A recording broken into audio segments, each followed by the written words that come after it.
दोस्तों last time ने देखा एम्प्रेस भी लाइक वो फेंग हैंगकांग को मौत का सजा नहीं सुना सकता और वो सुनकर योंची बोला लेकिन यू आर ऐसा क्यों।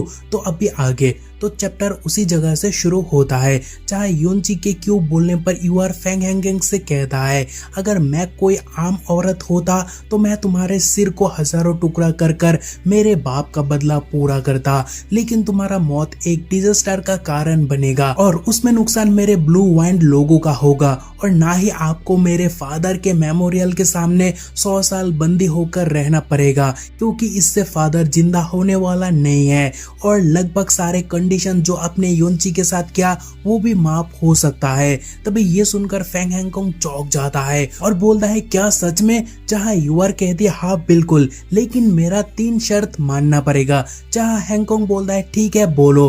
तभी यूआर कहती है फर्स्ट आपको 50 बिलियन पर्पल प्रोफाउंड कॉइन्स पे करने की जरूरत नहीं क्योंकि 30 बिलियन काफी होगा और सेकेंडली तुम्हें रिट्रीट करना होगा क्योंकि हमें तुम्हारा टेरिटरी नहीं चाहिए, लेकिन डिवाइन फोनिक्स एम्पायर को हमें 3 लाख क्राफ्ट्समैन भेजना होगा ताकि हम हमारे प्रोडक्शन को पूरा कर सके।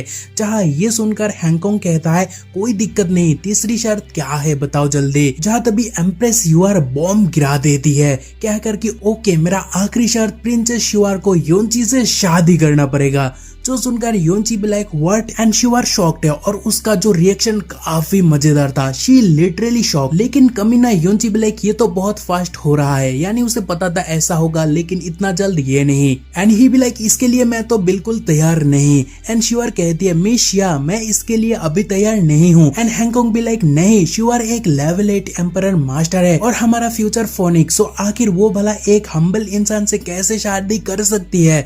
चाहे शिया कहती है हम्बल हाँ, तो फिर ये बताओ इस दुनिया में योंची से बेहतर दूसरा कौन है प्रिंसेस शिवर के लिए, वो भी फोनिक्स ब्लड लाइन के अंदर। और अगर ताकत की बात किया जाए तो योंची अकेला तुम सब लोगों को इस पिछले छोड़ा था, याद नहीं है क्या। चाहे हैंगकांग तो गुस्सा होता है लेकिन शिया कहती है ऑफ कोर्स रिस्पेक्ट के खातिर हम प्रिंसेस शिवर से उनका राय जानना पसंद करेंगे कि आखिर प्रिंसेस इस बारे में क्या सोचती है। और उसके बाद शिया ने जो बोली भाई क्या बोलूं, लिटरली उसने सबके सामने शिवर से पूछा शिवर would you like to marry my husband योंची, और शिवर भी तुरंत हाँ बोल देती है। और भाई वो सुन के हैंगकांग गुस्सा होता है और बोलता है शिवर आखिर इतनी बड़ी डिसीजन तुम ऐसे ही कैसे ले सकते हो। चाहे तभी शिवर कहती है डैड मैं आपके साथ हमेशा रहना पसंद करूंगी ना ही किसी और के साथ, बट एक्सपेक्ट योंची। जो सुनकर हैंगकांग पहले तो सुन पर जाता है फिर कहता है जैसे बुजुर्ग का कहना है कि लड़कियों को शादी से दूर नहीं किया जा सकता है, सो आज वो साबित हो गया। और फिर हैंगकांग बहुत रेस से कहता ओके मैं इस शादी के लिए एग्री हूँ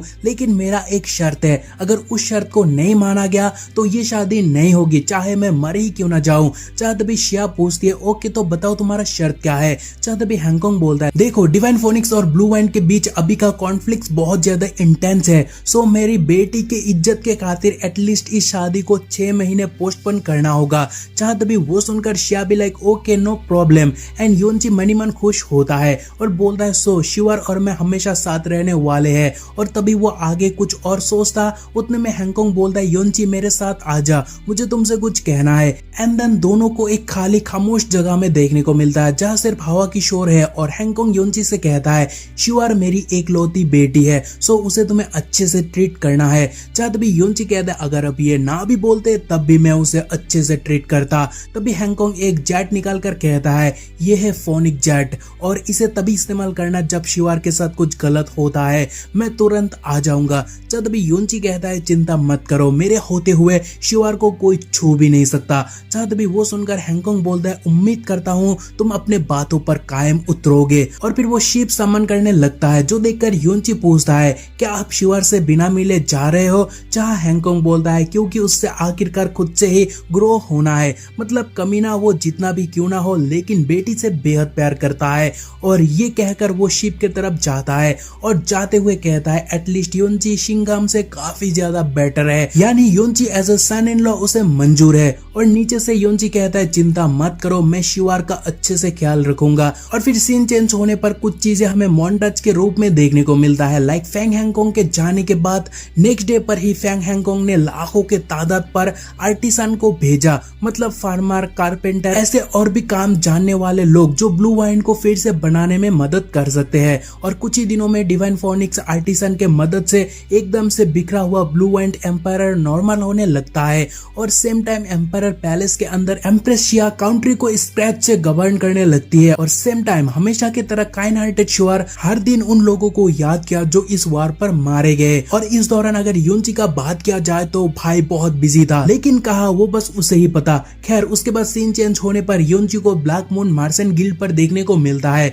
जहाँ एल्डर जी उसे चाय ऑफर करता है, मगर उसे डाउन करके यूनची पूछता है एल्डर जी मुझे सीधी बात ये जाननी है जो मैंने लास्ट टाइम पूछा तो बोलो उसका क्या खबर है। जहाँ एल्डर जी कहता है जबकि तुम्हें मेरे ऊपर इतना भरोसा है तो मैंने अपना बेस्ट काम किया इसे कंप्लीट करने के लिए। और इतना कहकर एल्डर जी रिंग निकालता है और कहता है इसके अंदर 90,000 profound flaming hell rock and 300 pound 90 year age devil searing भाइन और बाकी सब कुछ मिलाकर यहाँ 49 तरह के मटेरियल्स है जो तुम चेक कर सकते हो। तभी रिंग लेकर यूनची बोलता है कोई नहीं मुझे अब पर पूरा भरोसा है।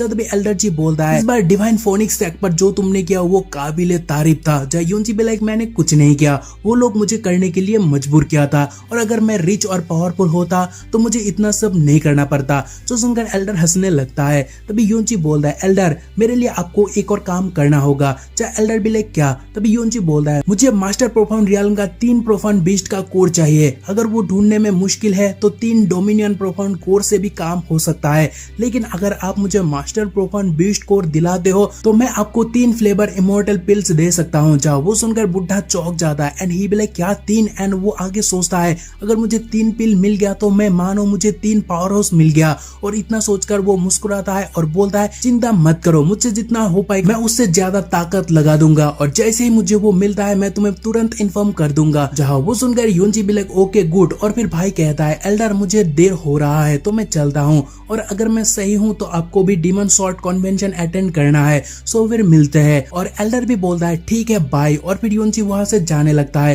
तभी एल्डर पीछे से पूछता है यानी स्टोन फेंकता है अच्छा क्या तुमने कभी डीमन वर्ल्ड और 12 गार्डियन फैमिलीज के बारे में सुने हो। जहाँ यूनची मुड़ता है और पूछता है हाँ लेकिन आप पूछना क्या चाहते हो। तभी बुढ़ा अलग तरह से स्माइल करता है और बोलता है अरे कुछ नहीं मुझे बस जानना था क्या तुम्हें उसके बारे में पता है। तभी यूनची वहां से निकल पड़ता है लेकिन उसके आंखों में गुस्सा देखने को मिलता है और वो बोलता है जी मैं उम्मीद करता हूँ तुम्हारे लिए जो मेरे अंदर कुछ अच्छी फीलिंग्स है तुम उसे तबाह नहीं करोगे। यानी यूनची भी लाइक तू कमीना है मुझे पता है पर अगर तूने कुछ हाथ पार किया तो मुझसे बुरा कोई नहीं होगा। और फिर यूनची एम्परल सिटी आता है और आते ही योनबा से मुलाकात होता है और योनबा को इतना देर तक जगा हुआ देखकर वो पूछता है तुम अभी सोए नहीं हो। जा। तभी योनबा भी लाइक कुछ नहीं मैं तो बस आपको मिस कर रहा था।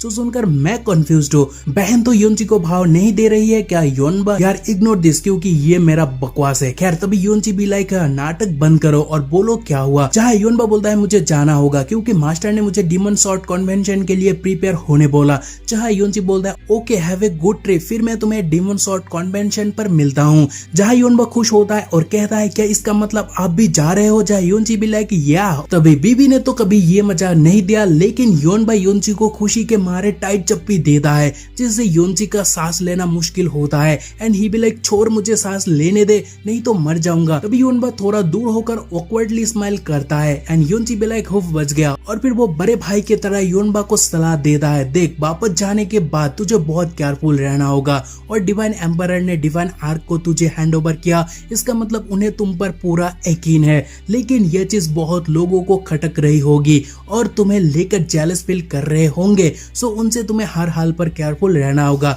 जहाँ मसल फ्लेक्स करके योनबा कहता है यूनची चिंता मत करना अगर कुछ ऐसा होता तो मैं उसे मारकर उसका भरता बना दूंगा। जब भी यूनची बोलता है देख अगर कुछ भी हुआ तो मुझे याद करना क्योंकि मैं हमेशा तेरे पीछे ही हूँ। जब भी योनबा बोलता है यूनची मैं समझ गया लेकिन याद रखना I got your back too. और फिर वो चला जाता है और फिर यूनची योनबा से काफी इंप्रेस होता है और वो बोलता है फाइनली ही ग्रोस अप। और फिर उसके बाद भाई भी लाइक वक्त हो गया काम पर लगने का। एंड देन नेक्स्ट डे का सीन देखने को मिलता है जहाँ यूनची शिवार से मिलने के लिए प्रेयर रूम पर आता है जहाँ शिवार कंटिन्यूअसली प्रे कर रही है। तो यूनची भी लाइक शिवार मुझे तुम्हें कहीं घुमाने ले जाना है। तो शिवार भी लाइक मुझे बस आधा घंटा दे दो मैं प्रेयर कंप्लीट कर कर आती हूँ। तभी शिवार को समझकर यूनची कहता है कि अगर दुनिया में सभी शिवार की तरह काइंड हार्टेड इंसान होते तो कोई दिक्कत ही नहीं होता। एंड देन ठीक आधे घंटे के बाद शिवार यूनची के पास आता है और यूनची शिवार को बर्फ दिखाने के लिए निकल पड़ता है और फर्स्ट टाइम व्हाइटली स्नो देखकर बेचारी इतना खुश होती है कि क्या ही बताऊं। तभी योंची पूछता है क्या तुम्हें ये जगह बढ़िया लगा, जहाँ श्योर एक्साइटेड होकर कहती है बेहद ज्यादा। तभी योंची कहता है अभी हमें एक और जगह जाना है और फिर से योंची शिवार को लेकर चल पड़ता है। एंड गेस व्हाट, वो शिवार को लेकर फ्रोजन क्लाउड इमोर्टल पैलेस पहुंच जाता है और अब यह बहुत सारा कांड होने वाला है जो आपको अगले एपिसोड पर देखने को मिलेगा। जुड़े रहना हमारे साथ। आज के लिए इतना ही, मिलते हैं अगले एपिसोड पर। बाय।